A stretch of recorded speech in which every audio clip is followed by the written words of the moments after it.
प्रेमी गरासिया राजस्थान के सिरोही जिले के गांव झामर की जनजातीय किसान केवल 6 बीघा खेत से अपने भरे पूरे परिवार का पालन पोषण करती हैं। सालाना आमदनी 1.25 लाख रुपए है। जीवन में खुशहाली है, परंतु ज्यादा समय नहीं बीता जब इन्हें आजीविका के लिए कड़ा संघर्ष करना पड़ता था। परिवार आर्थिक तंगी और बदहाली से जूझ रहा था। तभी बदलाव की एक सुखद बयार आई। फसलों और सब्जियों की उन्नत किस्में अपनाने से उपज और आमदनी कई गुना बढ़ गई। मुर्गी पालन और पशुपालन से अतिरिक्त आमदनी होने लगी। घर की बगिया में उगी सब्जियों ने परिवार को पोषण सुरक्षा प्रदान की। हमें भिंडी की पैदावार से बहुत फायदा हुआ है। इससे घर बैठे रोजगार भी मिला है। निराई गुड़ाई करते रहने से 1-2 महीने में ही भिंडी तैयार हो जाती है। घर की महिलाएं भिंडी तोड़कर बाजार में खुद ही बेच भी आती हैं। मेरी एक बेटी तो आबू रोड मंडी में सब्जी की दुकान लगाती है। उसके पास मोबाइल है। जब भी सब्जी खत्म हो जाती है तो वो फोन करके बता देती है और हम उसके पास सब्जी पहुंचा देते हैं। इससे हमें हमारी सब्जियों का अच्छा भाव मिल रहा है। मैंने इसी आमदनी से अपनी एक बेटी की शादी भी की है। प्रेमी गरासिया केवल एक उदाहरण है। दक्षिण राजस्थान के 4 पिछड़े जिलों के 78 गांवों के लगभग 13,000 किसान परिवार समेकित कृषि प्रणाली और नवीन प्रौद्योगिकी अपनाकर आर्थिक प्रगति की ओर अग्रसर हैं। और इस प्रगति की सूत्रधार है भारतीय कृषि अनुसंधान परिषद की राष्ट्रीय कृषि नवोन्मेषी परियोजना NAIP। जनजाति बहुल इस क्षेत्र में आजीविका और पोषण सुरक्षा के लिए NAIP की एक परियोजना वर्ष 2007 से कार्य कर रही है।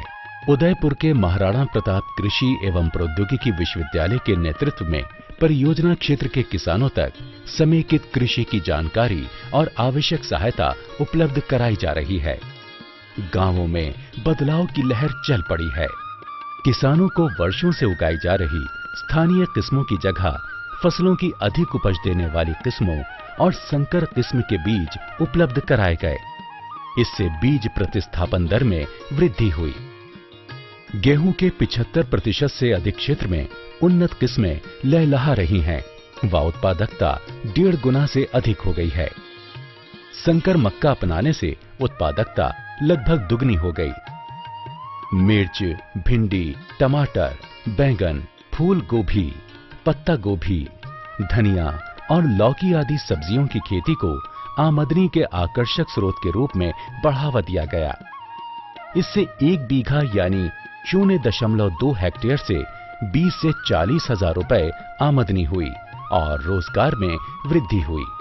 धामसरा गांव के प्रभुराम गरासिया मुख्य रूप से सब्जियों व नकदी फसलों की खेती करके सालाना लगभग 1.5 लाख रुपयों की आमदनी कर रहे हैं। परिवार मेरा बड़ा है। ज्यादा सब्जी बुवाई करने से मेरे परिवार का भरण पोषण मैं अच्छी तरह से कर देता हूँ। इस बच्चे स्कूल भी जाते हैं, गृहस्थी भी अच्छी तरह से चलती है सब्जी की आवक अच्छी होने से। इस योजना से खुश, हम भी खुश हैं और जो इन योजना से जुड़े हुए हैं वो बाकी लोग भी खुश हैं। भूमिहीन और सीमांत किसानों को आमदनी का स्रोत उपलब्ध कराने के लिए घर के पिछवाड़े मुर्गी पालन का उपाय सुझाया गया। इसके लिए किसानों को निर्भीक नस्ल के चूजे दिए गए। अतिरिक्त अंडे व मुर्गे बेचकर सालाना आमदनी 5 से 6 हजार रुपए हो रही है। उन्नत सिरोही नस्ल की बकरियां व बीजू बकरे उपलब्ध कराकर बकरी पालन को बढ़ावा दिया गया।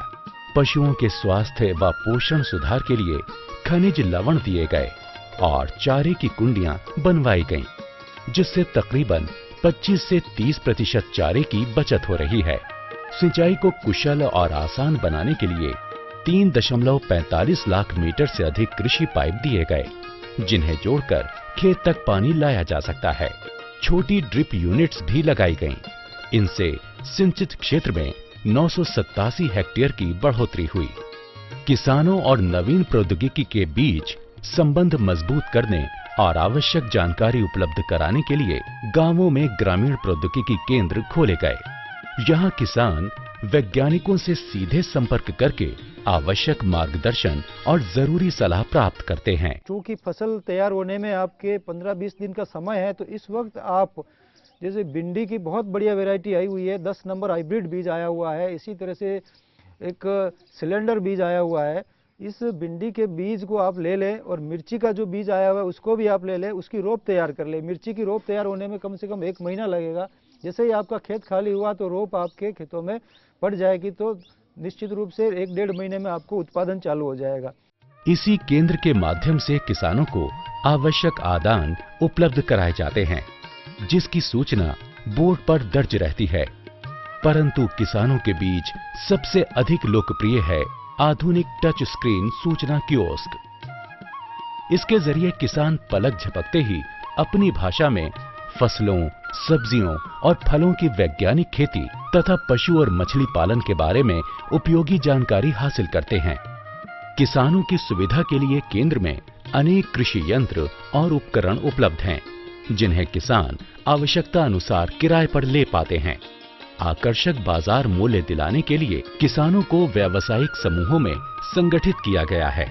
इसी आधार पर किसान बैठक में चर्चा करके सामूहिक रूप से फैसला लेते हैं और उपज को मंडी तक पहुंचाते हैं। नियमित रूप से बचत करने वाले किसान व्यावसायिक समूहों को संगठित करके एक संघ के रूप में प्रोड्यूसर कंपनी का गठन किया जाता है, ताकि सामूहिक रूप से कम कीमत पर कृषि आदान खरीदे जा सके। प्रोड्यूसर कंपनी के माध्यम से उपज को मंडी में बेचने से किसानों को अतिरिक्त आमदनी हुई, कमीशन का खर्च बचा और घर बैठे बिक्री हो गई। ये ट्राइबल फार्मर्स में हमने जो नए इंटरवेंशंस दिए हैं उसका किसानों को बहुत फ़ायदा मिला है, और हम चाहते हैं कि ये जो फ़ायदा हमारे इन किसानों को 13,000 किसानों को हुआ है, ये दूसरे किसानों में भी फैलना चाहिए। और इसी के लिए, और अपने राज्य में तो फैले ही, लेकिन पूरे देश में इस प्रोजेक्ट के बेसिस पे दूसरी जगह भी ये प्रोजेक्ट चलना चाहिए और उससे दूसरों को भी फायदा होना चाहिए। परियोजना अवधि के बाद भी क्षेत्र में कृषि विकास और खुशहाली का सिलसिला जारी रखने के लिए किसानों को दी जा रही सहायता के मूल्य की 10 से 50% राशि कृषक योगदान के रूप में एक विशेष कोष में संचित की जाती है। सतत विकास के इस कोष पर ब्याज से अर्जित होने वाली आय से किसानों को निरंतर सहायता जारी रहेगी। परियोजना के इस सस्टेनेबिलिटी फंड में किसानों की भागीदारी 181 लाख रुपए से ज्यादा है। किसान परिवारों और गांव के सामाजिक आर्थिक स्तर में सुधार हुआ है। विकास और खुशहाली की सुखद और स्थायी बयार से पूरा क्षेत्र सराबोर है। ये खुशहाली अब कहीं जाने वाली नहीं।